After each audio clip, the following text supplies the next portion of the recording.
दोस्तों, माँ की एक सच्ची कहानी बताने जा रहा हूँ। इसको जरूर सुनिएगा। एक तारीख थी। पति अपनी सैलरी लेकर शाम को थका हुआ घर आया। पत्नी इसी इंतजार में थी कि कब पति आएगा। पत्नी ने उसके आते ही उसे गर्मा गर्म चाय पिलाई और पूछा कि सैलरी आ गई होगी आपकी आज तो। पति मुस्कुराहट के साथ बोला कि हाँ, और इस महीने ओवर टाइम का 12,000 रुपए बोनस भी मिला है। पत्नी की खुशी का ठिकाना नहीं रहा। पत्नी मीठी आवाज में बोली, क्या हम इस रविवार को शॉपिंग कराए? तो पति बोला कि ठीक है, लेकिन सिर्फ एक शर्त पर, कि यदि तुम हफ्ते में कम से कम एक बार मेरी माँ से फोन पर बात कर उनका हाल पूछोगी तो। पत्नी ने दबी आवाज में हाँ कर दी। पति सिर्फ ये चाहता था कि उसकी माँ और उसकी पत्नी के बीच जो भी अनबन है वह दूर हो जाए। ठीक 2 मिनट बाद पति के मोबाइल पर माँ का फोन आया। उधर से माँ बोली, कैसे हो बेटा? बेटा बोला, माँ मैं ठीक हूं। माँ ने सबका हालचाल पूछा तो पत्नी इधर मुंह बनाकर मन में सोच रही थी कि 1 तारीख है, अभी सैलरी आई है, इसलिए फोन करके पैसे मंगवाना चाहती है, लेकिन मैं 1 पैसा भी नहीं देने दूंगी इस बार तो। उधर माँ बोली, बेटा थोड़ी मदद चाहिए। तो बेटा बोला, बोलिए माँ, क्या हुआ माँ? बोली, बेटा इस महीने 5,000 रुपए मिल सकते हैं क्या?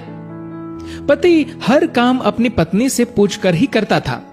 उसने ये बात अपनी पत्नी से पूछी तो पत्नी बोली कि बोल दो कि अभी सैलरी नहीं आई है।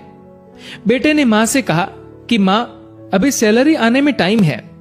माँ बोली, बेटा कैसे भी करके भिजवा दो प्लीज, हॉस्पिटल में इलाज के लिए चाहिए। पति ने ये बात पत्नी से दोहराई। पत्नी बोली, माँ से बोल दो कि सरकारी हॉस्पिटल में इलाज करवा ले। पति ने माँ को यही सलाह दी तो माँ बोली, बेटा उधर इलाज सही से नहीं होता और वह ध्यान भी नहीं रखते। इस बार तो पत्नी को गुस्सा आ गया और वह अपने पति से बोली कि बोल दो उन्हें कि हमारे सर पर पहले से इतना बोझ है और अब इससे ज्यादा हम सह नहीं पाएंगे, इसीलिए सरकारी हॉस्पिटल में ही इलाज करवाओ। पत्नी के शब्द बिगड़ गए ये बोलते हुए कि वैसे भी 4-5 दिन की मेहमान है। पति इस बार बोला कि ऐसे तो मत बोलो माँ के बारे में। इस बार पति को थोड़ा गुस्सा आ गया, लेकिन मन को शांत करते हुए माँ से बोला, माँ इस महीने नहीं हो पाएगा, इसलिए सरकारी हॉस्पिटल में ही करवा लीजिए आप इलाज।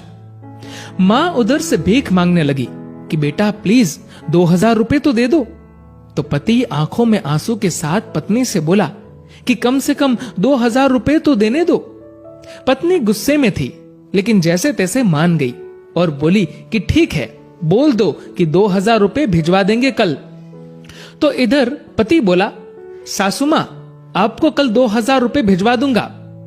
पति के मुंह से इस बार माँ की जगह सासू माँ सुनते ही पत्नी को चक्कर आने लग गई, जुबान लड़खड़ाने लगी, पसीना छूट गया और पति से पूछा कि क्या ये मेरी माँ का फोन आया है?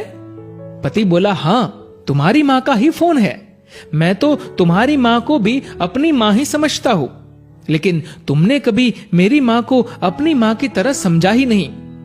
पत्नी इस बार जोर से रो पड़ी और फोन में माफी मांगने लगी कि मुझे माफ कर दो माँ, मुझसे बहुत बड़ी गलती हुई है।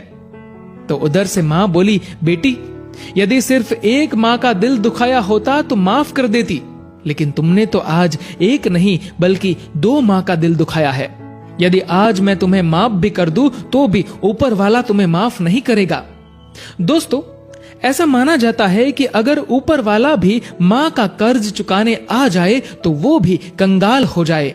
एक माँ खुद मौत के मुंह में जाकर जिंदगी को जन्म देती है। उस माँ का सम्मान करे।